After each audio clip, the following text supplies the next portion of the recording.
ये स्थिति संसद में मेरे साथ भी गुजरी है, जब मुझे अपने लोगों के उत्पीड़न के विरुद्ध राज्यसभा में बोलने नहीं दिया था और तब फिर मजबूरी में मुझे उस समय राज्यसभा से इस्तीफा भी देना पड़ गया था। ये स्थिति देश के लिए अति दुखद व लोगों के भविष्य के लिए भी अति दुर्भाग्यपूर्ण है। इस मौके पर भी कोई अपने स्वार्थ में संविधान की प्रति को माथे पर लगा रहा है तथा कोई इसे अपने हाथ में लेकर इसको दिखाने में लगा है। जैसा कि ये विदित है कि अपने देश के महान व्यक्तित्व व विद्वान परम पूज्य बाबा साहब डॉक्टर भीमराव अंबेडकर द्वारा निर्मित भारतीय संविधान की 75 वर्षों की गौरव यात्रा पर इस वर्ष भी संसद में काफी गर्म चर्चा चल रही है और इस चर्चा का महत्व व उसकी उपयोगिता आदि तभी संभव है जब खुले मन से ये स्वीकार किया जाए कि क्या शासक वर्ग मानवतावादी व कल्याणकारी संविधान की पवित्र मंशा के हिसाब से यहाँ देश के करोड़ों लोगों को रोजगार एवं न्याय तथा आत्मसम्मान एवं स्वाभिमान का जीवन दे पाया है। क्योंकि भारत का संविधान व उसके लोकतंत्र की शोभा यहाँ देश के अपार उन्नति व यहाँ के लोगों की बहुत तरक्की के लिए जरूरी होने के साथ साथ विकसित देश होने का प्रमुख मापदंड भी है। स्पष्ट है कि इसका जवाब हाँ में संभव नहीं होने के कारण शासक दल इधर उधर की बातें करके ही ध्यान भटकाएंगे,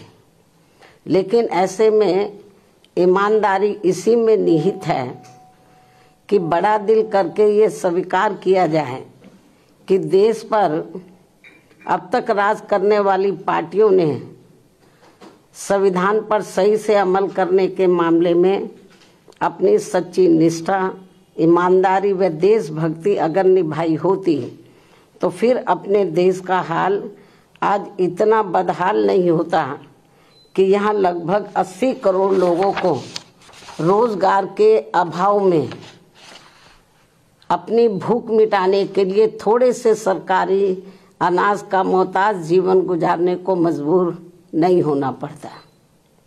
जबकि अभी भी यहाँ किसान, मजदूर, व्यापारी व अन्य मेहनतकश लोगों के साथ साथ छात्र व युवा वर्ग, महिलाएं एवं बुजुर्ग आदि ये सभी लोग अपनी समस्याओं को लेकर काफी ज्यादा परेशान व चिंतित भी हैं। इससे स्पष्ट है कि यहाँ संविधान विफल नहीं रहा है, बल्कि देश पर राज करने वाले लोगों व पार्टियों ने ही देश के संविधान को फेल करने का काम किया है। शायद यही कारण है कि संसद में जब अब संविधान को लेकर विशेष चर्चा हो रही है तो उसमें भी खासकर कांग्रेस और भाजपा के बीच वही दिन रात 24 घंटे के वही घिसे पिटे पुराने आलाप, आरोप प्रत्यारोप तथा हमसे ज्यादा तुम दोषी जैसी संकीर्ण राजनीति का स्वार्थ ज्यादा हावी नजर आता है, जिससे मामला फिर से कुल मिलाकर वही ढाक के 3 पात वाली कहावत बनकर रह जाएगा।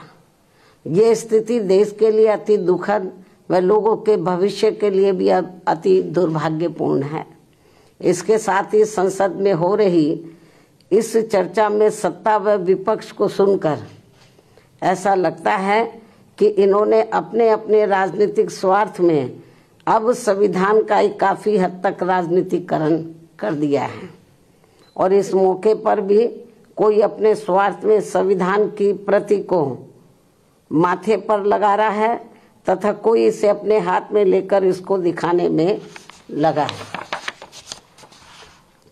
और अब तो इसकी आड़ में देश व जनहित के जरूरी मुद्दे भी दरकिनार कर दिए जा रहे हैं, जबकि भारतीय संविधान के मूल निर्माता परम पूज्य बाबा साहब डॉक्टर भीमराव अम्बेडकर तो अपने देश में पहली बनी कांग्रेसी सरकार में ये भाप गए थे कि केंद्र व राज्यों में सत्ता जातिवादी व संकीर्ण मानसिकता रखने वाले लोगों के हाथों में रहते हुए यहाँ सदियों से उपेक्षित रहे खासकर SC, ST व OBC वर्गों के लोगों को जिंदगी के हर पहलू में आगे बढ़ने के लिए जो भी इन्हें संविधान में कानूनी अधिकार मिले हैं तो उनका अब इन्हें सही से पूरा लाभ नहीं मिल पाएगा। और ये सब बाबा साहब ने केंद्र में पहले बने कानूनी मंत्री पद पर रहते हुए खुद होते हुए भी देखा है, जिससे दुखी व चिंतित होकर फिर इन्होंने यानी कि बाबा साहब डॉक्टर भीमराव अम्बेडकर ने उस समय के प्रधानमंत्री पंडित जवाहरलाल नेहरू को अपने इस पद से इस्तीफा भी दे दिया था। बाबा साहब ने कानूनी मंत्री पद से उनको इस्तीफा दे दिया था। हालांकि उस समय की कांग्रेसी सरकार ने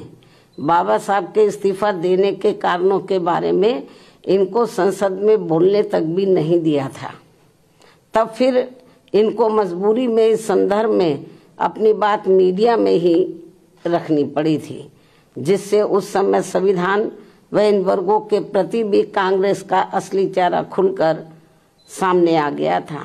लगभग यही स्थिति संसद में मेरे साथ भी गुजरी है, जब मुझे अपने लोगों के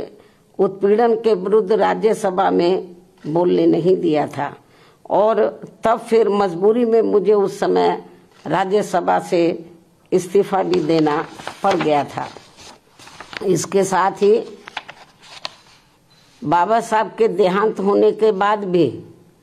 केंद्र में काफी वर्षों तक रही इसी कांग्रेस पार्टी की सरकार ने इनके आदर सम्मान में इनको हर मामले में पात्र रहे भारत रत्न की उपाधि से भी सम्मानित नहीं किया था, जिससे फिर इस पार्टी के सत्ता में हटने के बाद BSP के अथक प्रयासों से ही श्री BP सिंह की सरकार में इनको ये सम्मान दिया गया था। उसी समय वर्षों से लटकी पड़ी OBC वर्गों की मंडल कमीशन की रिपोर्ट को भी लागू कर दिया गया था,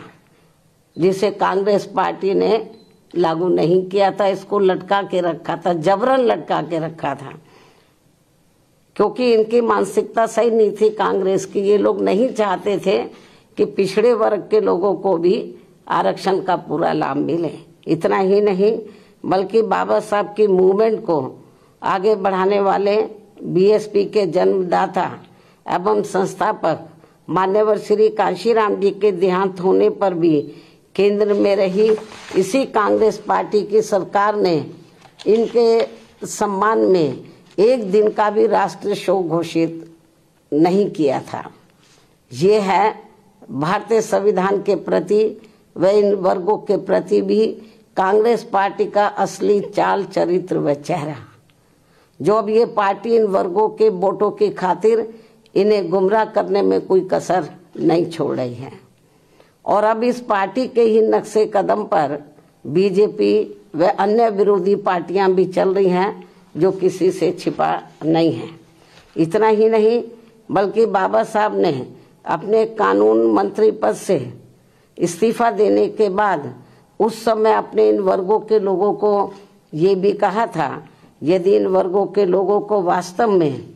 संविधान का सही से पूरा लाभ लेना है तो फिर इन्हें केंद्र व राज्यों की भी राजनीतिक सत्ता की मास्टर चाबी खुद अपने हाथों में ही लेनी होगी, क्योंकि इनको संविधान का सही से पूरा लाभ लेने के लिए अब पंडित नेहरू के परिवार से व अन्य सभी जातिवादी व संकीर्ण मानसिकता रखने वाली पार्टियों से भी अब कोई ज्यादा उम्मीद नहीं रखनी चाहिए, जो ये सब हमें काफी कुछ देखने के लिए मिल रहा है। ऐसे में अब हमारी पार्टी इन वर्गों के लोगों को सावधानी के तौर पर ये भी कहना चाहती है कि इस बार संसद में संविधान पर हुई चर्चा के दौरान जो अभी चल भी रही है, सत्ता व विपक्ष की तरफ से भी इन वर्गों के वोटों को लुभाने के लिए खासकर कांग्रेस व समाजवादी पार्टी ने देश के SC, ST व OBC वर्गों के आरक्षण को लेकर काफी कुछ हवाई बातें कही हैं, जिसमें रत्ती भर भी सच्चाई नहीं है। और यदि इस मुद्दे पर ये दोनों पार्टियां अर्थात कांग्रेस व समाजवादी पार्टी यानी कि दोनों पार्टियां संसद में चुप्पी रहती तो ज्यादा उचित होता। इस मामले में इनकी पोल तो नहीं खुलती, या मुझे पोल खोलने के लिए मजबूर नहीं होना पड़ता,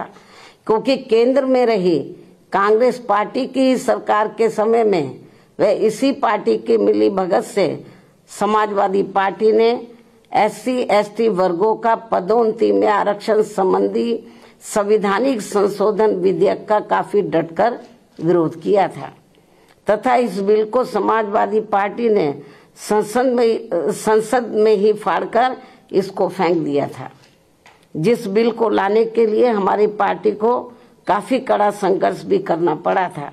जो ये बिल अभी तक भी संसद में लटका पड़ा है। इससे बीजेपी की भी आरक्षण विरोधी मानसिकता साफ झलकती है, जो इसे पास कराने के कतई भी मूड में नहीं है। और अब तो कांग्रेस पार्टी के राहुल गांधी ने इन वर्गों के पूरे आरक्षण को ही सही वक्त आने पर खत्म करने का भी ऐलान कर दिया है, जबकि इस मामले में बीजेपी व अन्य विरोधी पार्टियां भी कोई कम नहीं है। और अभी भी हमें सत्ता व विपक्ष द्वारा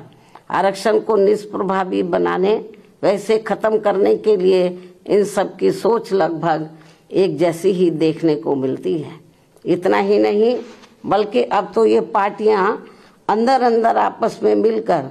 कोर्ट की आड़ में भी इनके आरक्षण को निष्प्रभावी बनाने में व आगे चलकर इसे पूरे तौर से खत्म करने की भी पूरी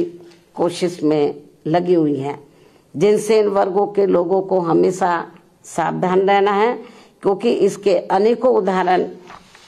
इन वर्गों के सामने हैं। इसके साथ साथ देश में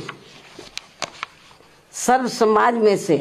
गरीब, असहाय व बेरोजगार लोगों को भी रोटी रोजी के साधन ना के बराबर ही मिल रहे हैं। आए दिन यहाँ गरीबी, बेरोजगारी व महंगाई आदि भी काफी ज्यादा बढ़ रही है। पिछले काफी वर्षों से देश की अर्थव्यवस्था भी कोई खास अच्छी नहीं चल रही है। ऐसे में अब वर्तमान भाजपा सरकार द्वारा भी जो किस्म किस्म के संकल्प लिए जा रहे हैं, कल भी उन्होंने अपने कुछ संकल्प दोहराए हैं, तो उनसे अब देश की जनता को कोई विशेष लाभ होने वाला नहीं है। इसके साथ ही अब मैं देश के संविधान में सत्ता व विपक्ष द्वारा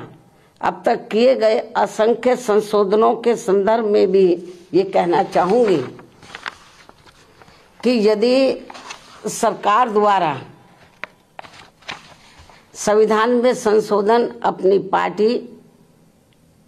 यानी कि जो उनकी पार्टी जो भी सरकार संशोधन लाती है, यदि सरकार द्वारा संविधान में संशोधन वे अपनी पार्टी या किसी विशेष व्यक्ति या संस्था आदि को फायदा पहुंचाने के लिए किए जाते हैं, यदि सरकार द्वारा संविधान में संशोधन वे लोग अपनी पार्टी या किसी विशेष व्यक्ति या संस्था आदि को फायदा पहुंचाने के लिए किए जाते हैं, तो उसका फिर हमारी पार्टी कभी भी समर्थन नहीं करेगी, अर्थात उसका डटकर विरोध करेगी। और यदि इसके विपरीत संविधान में संशोधन देश में आम जनहित में किए जाते हैं, तो तभी फिर हमारी पार्टी उनका पूरे तय दिल से समर्थन करेगी। हालांकि इस मामले में कांग्रेस व बीजेपी के नेतृत्व में अनेकों बार बनी केंद्र की सरकार में खासकर SC, ST व OBC वर्गों के हितों की जो इनकी उपेक्षा की गई है,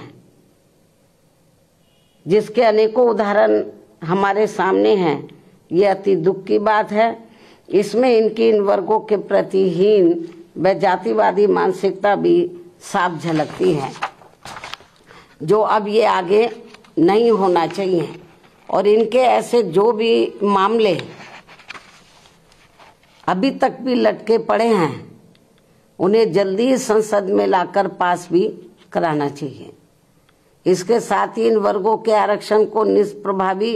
बनाने के लिए जो आए दिन आरक्षण के साथ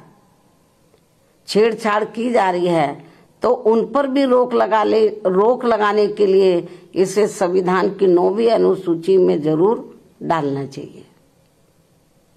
संक्षेप में अब हमारी पार्टी का यही कहना है कि हर वर्ष संसद में संविधान पर चर्चा कराने के साथ साथ ये भी उचित होगा कि सत्ता व विपक्ष को देश व आम जनहित में तथा जाति व धर्म से भी ऊपर उठकर बाबा साहब द्वारा निर्मित किए गए अपने बेहतरीन संविधान पर, अपने देश के बेहतरीन संविधान पर अपनी पूरी ईमानदारी व निष्ठा से अमल करना चाहिए तथा इसकी आड़ में इन्हें अपनी राजनीतिक रोटी नहीं सेकनी चाहिए। इस खास सलाह के साथ ही अब मैं अपनी बात यहीं समाप्त करूं, लेकिन इससे पहले हमारी पार्टी एक देश एक चुनाव को लेकर वर्तमान भाजपा सरकार द्वारा 1-2 दिनों में लाए जाने वाले इस विधेयक का भी स्वागत करेगी। वैसे भी हमारी पार्टी गरीब व मजलूमों की ही पार्टी है और हमारी इस पार्टी के संगठन व चुनाव आदि भी इन्हीं के ही बलबूते पर चलाए जाते हैं व लड़े जाते हैं। जो गरीब मजलूम लोग हैं तो उन्हीं की आर्थिक मदद से, उनके तन मन धन से, उनकी मदद से ही पार्टी का संगठन चलाया जाता है, चुनाव आदि भी लड़ाए जाते हैं। क्योंकि हमारी पार्टी इसके लिए कांग्रेस, बीजेपी व अन्य दलों की तरह यहाँ बड़े बड़े पूंजीपतियों व धन्ना सेठों आदि से कोई भी आर्थिक मदद नहीं लेती है। ऐसे में एक साथ चुनाव होने से फिर हमारी पार्टी पर इन सब मामलों में बहुत कम खर्च का बोझ पड़ेगा। साथ ही इससे जल्दी चुनाव आचार संहिता ना लगने की वजह से भी जनहित के कार्य ज्यादा नहीं रुकेंगे। इसलिए हमारी पार्टी का ये मानना है कि इस मुद्दे की आड़ में कोई भी राजनीति करना ठीक नहीं है। अर्थात इस मामले में सभी पार्टियों को दलगत राजनीति से ऊपर उठकर देश व आम जनहित में कार्य करना चाहिए, तो ये बेहतर होगा, उचित होगा। इस सलाह के साथ ही अब मैं अपनी बात यहीं समाप्त करती हूँ। धन्यवाद। जय भीम व जय भारत।